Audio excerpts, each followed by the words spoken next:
जिसे पूरे 6 साल की सजा सुनाकर फ्रांस की एक बहुत बड़ी और खूंखार जेल में लाया गया। इस जेल की दीवारें बहुत ऊंची और बेहद ठंडी थीं और यहाँ मलिक का न तो कोई दोस्त था और न ही कोई अपना। मलिक को ठीक से पढ़ना लिखना भी नहीं आता था और उसके चेहरे पर बने पुराने जख्मों के निशान उसकी पूरी मुश्किल जिंदगी की कहानी खुद ही बयान कर देते। जेल वालों ने उसकी अच्छी तरह तलाशी ली, उसके कपड़े उतरवाए और उसके पास छुपे हुए थोड़े से पैसे भी छीन लिए। अब इस बेसहारा लड़के के पास सिवाय एक जोड़ी नए जूतों के और कुछ भी नहीं बचा। जैसे ही मलिक जेल के खुले अहाते में पहुंचा, उसे फौरन समझ आ गया कि यहाँ का माहौल बाहर की दुनिया से बिल्कुल अलग है। इस जेल के अंदर मुख्य रूप से 2 बड़े गुटों का राज चलता, जिनमें से एक तरफ कॉर्सिकन लोगों का गिरोह था जो गिनती में भले ही कम था, मगर सारे गार्ड और जेलर उसकी मुट्ठी में बंद रहते थे। दूसरी तरफ मुस्लिम कैदियों का एक बहुत बड़ा हुजूम रहता, जो गिनती में कहीं ज्यादा होकर भी बिल्कुल बेबस था, क्योंकि असली ताकत तो हमेशा कॉर्सिकन लोगों के हाथ में ही रहती। मलिक इन दोनों ही गुटों के लिए एक बिल्कुल अनजान चेहरा था, इसलिए पहले ही दिन कुछ कैदियों ने उस पर हमला करके उसके वो नए जूते तक छीन लिए। मलिक ने जवाब में हाथ पांव तो खूब चलाए, मगर अकेला होने की वजह से बुरी तरह पिट गया। उन पहले कुछ दिनों में मलिक ने भूख मार और बेइज्जती सब कुछ चुपचाप सहा और रातों को अपनी कोठरी में अकेले पड़े पड़े यही सोचता रहा कि इस नरक से वो जिंदा निकल भी पाएगा या नहीं। इसी जेल में इन कॉर्सिकन लोगों का सरदार बिली था, एक बूढ़ा मगर बेहद खतरनाक आदमी जो पूरी जेल को अपने इशारों पर नचाता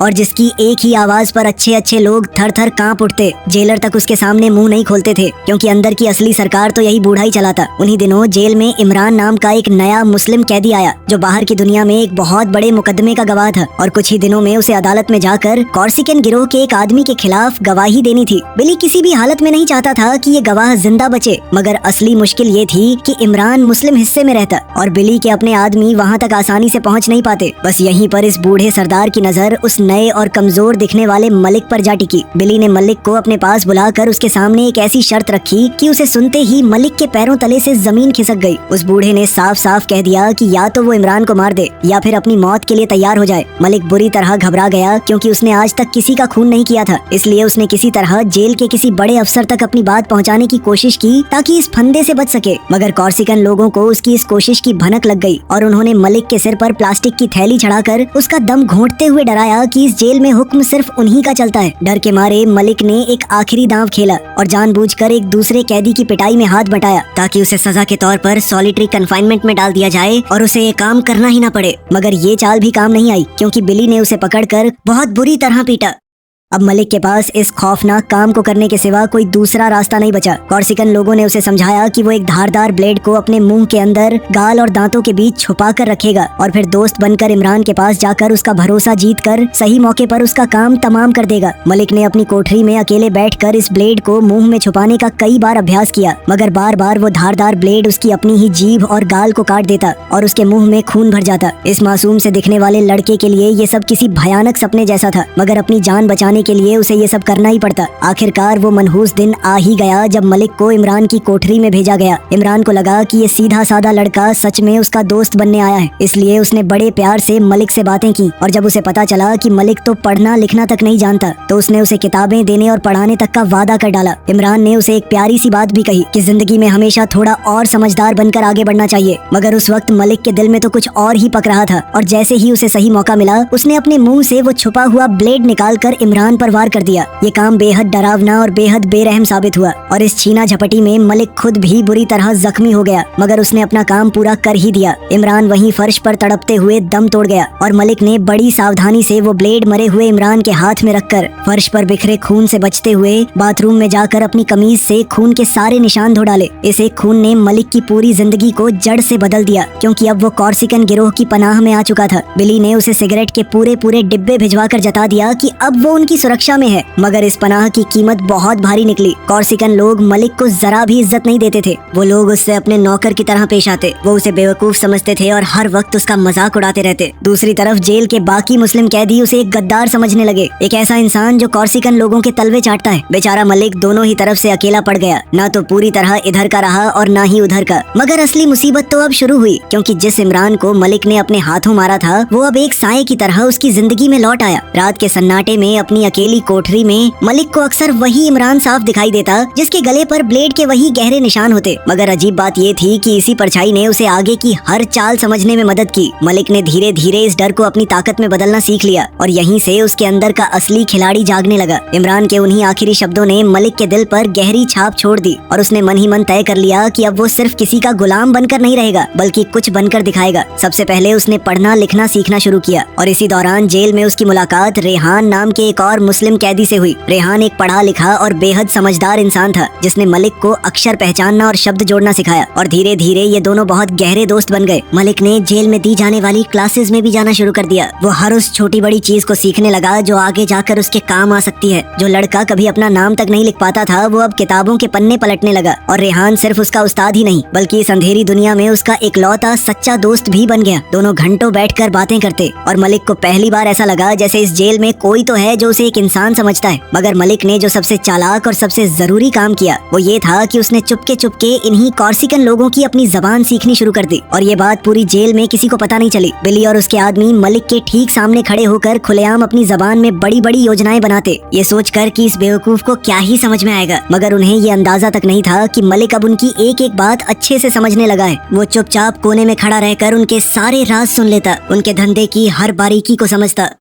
मलिक अब अच्छी तरह समझ चुका था कि इस जंगल जैसी दुनिया में जिंदा रहने और ऊपर उठने का सिर्फ एक ही तरीका है, अपने दुश्मनों की कमजोरी और उनके राज अपने पास महफूज रखो। फिर एक दिन जेल के अंदर एक बहुत बड़ा बदलाव आया जब बाहर की सरकार ने हुक्म जारी कर दिया कि ज्यादातर कॉर्सिकन कैदियों को इस जेल से हटाकर उनके अपने इलाके के पास वाली दूसरी जेलों में भेज दिया जाए। एक एक करके बिली के कई पुराने और सबसे भरोसेमंद आदमी जेल से चले गए, जिससे वो बूढ़ा सरदार जो कभी इतना ताकतवर था धीरे धीरे अकेला पड़ता चला गया। उसके पास अपने काम करवाने के लिए लोग कम होते गए और उसकी पकड़ कमजोर पड़ने लगी। इसलिए मजबूरी में बिली के पास मलिक पर भरोसा करने के सिवा कोई दूसरा चारा नहीं बचा। इस बूढ़े ने उसी अरब लड़के को अपनी आंख और अपना कान बना लिया और अब मलिक जेल के अंदर बिली के लिए हर खबर लाता, हर हलचल पर नजर रखता और उसके सारे छोटे बड़े काम खुद संभालता। जैसे जैसे मलिक का बर्ताव अच्छा रहा, जेल के अफसरों ने उसे कुछ घंटों के लिए बाहर जाने की इजाजत देनी शुरू कर दी, जिसे थोड़ी देर की छुट्टी कहा जाता। मगर हर बार जब मलिक बाहर जाता तो बिली उसे अपना कोई न कोई गैर कानूनी काम जरूर सौंप देता, क्योंकि उस बूढ़े की सोच ये थी कि वो जेल के अंदर बैठे बैठे भी अपना सारा धंधा इसी लड़के के जरिए बाहर चलाता रहेगा। मगर ठीक यहीं पर मलिक ने अपनी असली होशियारी दिखाई, क्योंकि वो बाहर जाकर सिर्फ बिली के काम नहीं निपटाता बल्कि चुपके चुपके अपना खुद का धंधा भी खड़ा करने लगा। बाहर जाकर वो अपने कुछ घंटों में ही पूरे दिन का काम निपटाया था और जब भी वापस लौटता तो उसका धंधा और उसकी जेब में पड़ा पैसा हमेशा बढ़ चुका होता था।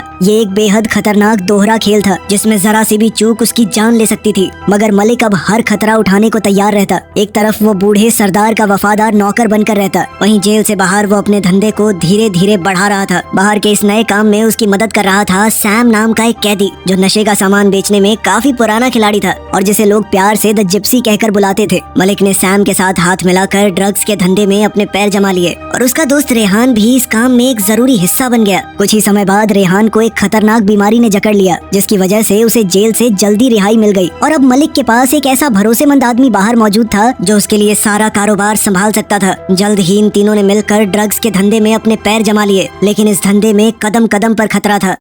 एक दिन रेहान को लतीफ नाम के एक दूसरे तस्कर ने उठाकर अपने कब्जे में कर लिया और जब ये बुरी खबर मलिक तक पहुंची तो वो अंदर से बौखला गया। मगर डरने या घबराने के बजाय उसने फौरन अपना तेज दिमाग लगाया और पता लगा लिया कि उस लतीफ का एक रिश्तेदार उसी की अपनी जेल में बंद है। उसने लतीफ के उस रिश्तेदार के पूरे परिवार को किडनैप करवा लिया और सीधी धमकी देते हुए मैसेज भेजा कि अगर रेहान का बाल भी टूटा ना तो मैं किसी को जिंदा नहीं छोड़ूंगा। इस तगड़ी चाल के सामने आखिरकार लतीफ को झुकना ही पड़ा और उसने रेहान को सही सलामत वापस छोड़ दिया, जिससे ये बात साफ हो गई कि अब मलिक कोई डरा सहमा लड़का नहीं बल्कि एक चालाक और तेज खिलाड़ी बन चुका है। मगर ये सारी बातें ज्यादा देर तक बिली से छुपी नहीं रह सकी। एक दिन उस बूढ़े सरदार को पता चल गया कि मलिक बाहर जाकर उसका काम तो करता ही है मगर साथ साथ अपना खुद का धंधा भी बना रहा है और ये बात उसे बिल्कुल हजम नहीं हुई। इसलिए गुस्से से भरकर बिली ने मलिक को एक बेहद दर्दनाक सजा दी। उसने एक चम्मच को मलिक की आंख पर पूरी ताकत से दबा दिया, जिससे उसकी एक आंख की रोशनी काफी लंबे समय तक कमजोर रही और ये बिली का अपना तरीका था उसे ये याद दिलाने का कि असली मालिक आज भी वही है, मगर मलिक ने ये भयानक दर्द भी अपने अंदर ही पी लिया।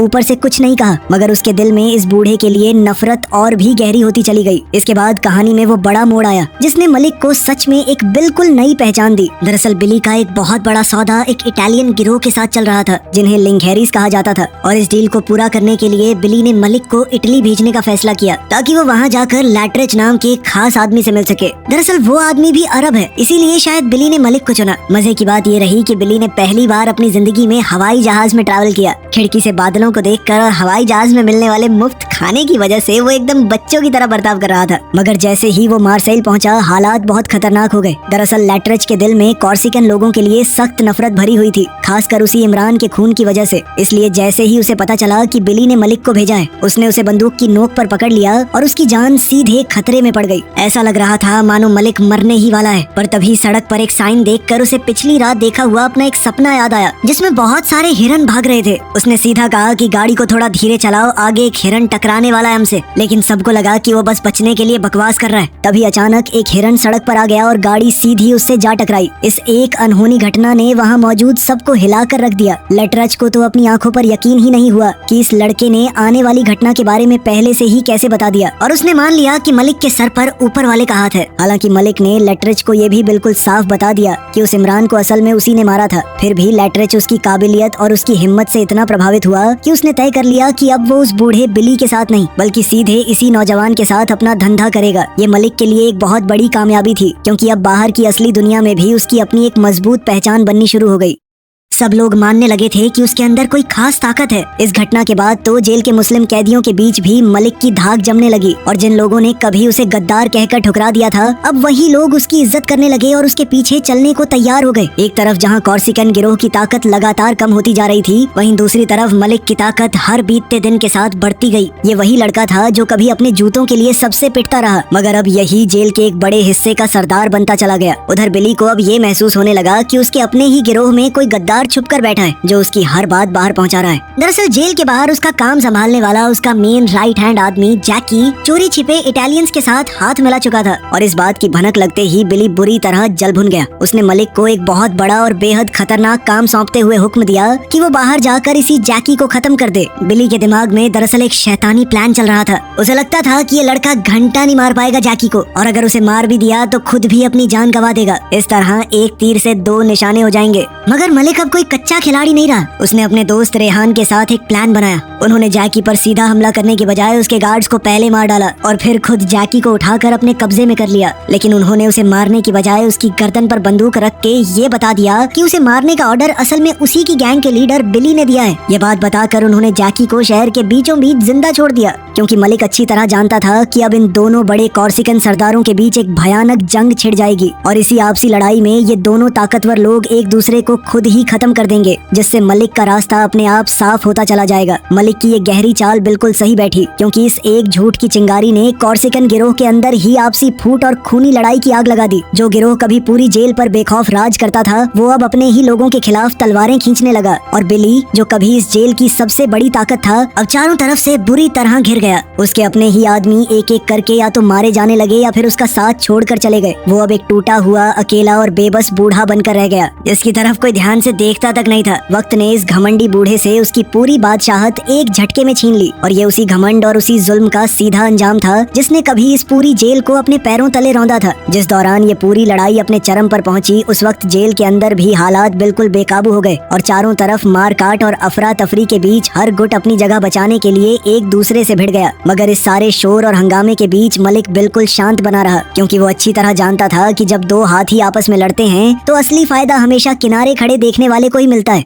जब सारी धूल बैठी तो जेल का पूरा नक्शा ही बदल चुका था, क्योंकि पुराने सरदार या तो मिट्टी में मिल गए या किनारे लग गए, और उनकी खाली हुई कुर्सी पर अब चुपके से यही नौजवान आकर बैठ गया। ये कमाल मलिक ने न किसी बंदूक से किया, बल्कि सिर्फ अपने ठंडे दिमाग और अपने पक्के सब्र से कर दिखाया। इन सारी घटनाओं के बीच मलिक के सबसे करीबी दोस्त रेहान की हालत बहुत ज्यादा बिगड़ गई, क्योंकि उसकी वो खतरनाक बीमारी एक बार फिर लौट आई। रेहान ने अपने इलाज को और आगे न बढ़ाने का बेहद मुश्किल फैसला कर लिया, और अब उसके पास सिर्फ कुछ ही महीनों का वक्त बचा था। मरने से पहले इस सच्चे दोस्त ने मलिक से एक आखिरी वादा लिया कि उसके इस दुनिया से चले जाने के बाद वो उसकी पत्नी और उसके छोटे से बेटे का पूरा ख्याल रखेगा। और मलिक ने अपने इस जिगरी दोस्त को ये पक्का वादा दिया और यही वो एक रिश्ता रहा जिसने मलिक के अंदर के इंसान को बचाए रखा। आखिरकार मलिक की रिहाई का दिन आ ही गया, क्योंकि उसकी पूरी सजा खत्म हो चुकी थी और जेल वालों ने उसे रिहा करने के सारे कागज तैयार कर दिए। एक पल के लिए मलिक को वो पहला दिन भी याद आ गया जब वो 6 साल पहले डरा सहमा बिल्कुल अकेला और खाली हाथ इसी जेल में लाया गया था। मगर आज जो इंसान बाहर कदम रख रहा था वो अंदर से पूरी तरह बदल चुका। जब वो जेल से बाहर निकला तो उसे अपने सामने अपने गुजर चुके दोस्त रेहान की पत्नी और उसका बेटा दिखाई दिए, जो पहले ही वहाँ उसका इंतजार कर रहे थे। मलिक खुशी के साथ उनसे मिला